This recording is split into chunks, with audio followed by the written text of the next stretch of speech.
জিম্বাবুয়েকে 3-0-তে white house করে দিল ভারতীয় দল। বন্ধুরা, আজকের তৃতীয় টি-20 ম্যাচে জিম্বাবুয়েকে 35 রানে হারিয়ে দিয়ে 3-0-তে হোয়াইট হাউস করে ফেললো বন্ধুরা জিম্বাবুয়েকে তাদের ঘরের মাটিতে। এই সিরিজটার আগে সবাই বলছিল জিম্বাবুয়ে হয়তো আয়ারল্যান্ডের মতো ভারতকে হারিয়ে দেবে, হয়তো ভাই আমরা ভয় পাচ্ছিলাম, জীবনে ফার্স্ট টাইম জিম্বাবুয়ে সিরিজ নিয়ে কিন্তু আমরা ভয় পাচ্ছিলাম। কিন্তু Shreyas Iyer as a captain first series জিতলো। শ্রেয়াস আইয়ারের ক্যাপ্টেন্সিতে আয়ারল্যান্ডের সামনে আমরা 2-0-তে হোয়াইট হাউস হয়েছিলাম, আমরা ইংল্যান্ডে 4-0-তে হোয়াইট হাউস হয়েছিলাম।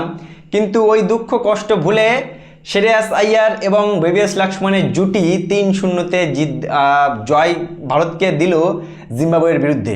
আর এই জয়ের নায়ক, আজকের জয়ের নায়ক কে? 15 বছর বয়সী বৈভব সূর্যবংশী। বন্ধুরা, বৈভব সূর্যবংশী আজকে ভারত যখন প্রথমে ব্যাটিং করে 192 রান করে, সেই রানের 81টা রান করে বৈভব সূর্যবংশী। 49 বলে 81 রান করে বৈভব সূর্যবংশী।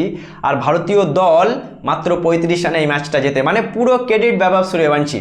আর শুধু তাই না, বৈভব সূর্যবংশী আজকে ম্যান অফ দ্য ম্যাচ হয়েছে এবং সবথেকে ইয়ংগেস্ট মাত্র 15 বছর বয়সে প্লেয়ার অফ দ্য সিরিজের অ্যাওয়ার্ডটাও কিন্তু পেয়ে গেছে বৈভব সূর্যবংশী।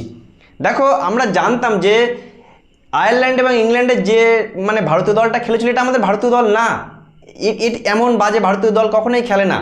কিন্তু সেই কষ্ট, সেই খারাপ দিনগুলো ভুলে গিয়ে ভারতীয় দল আবারও ভালো পারফরমেন্স করলো, ভারতীয় দল আবারও ঘুরে দাঁড়ালো এবং বোলিং ব্যাটিং সব দিক থেকে দেখতে গেলে ভারতীয় দল ভালো করেছে। যদিও আজকে 5টা ক্যাচ মিস করেছে, বাজে ফিল্ডিং করেছে, তারপরেও বলবো এই সিরিজে ভারত 3-0-তে জিতেছে।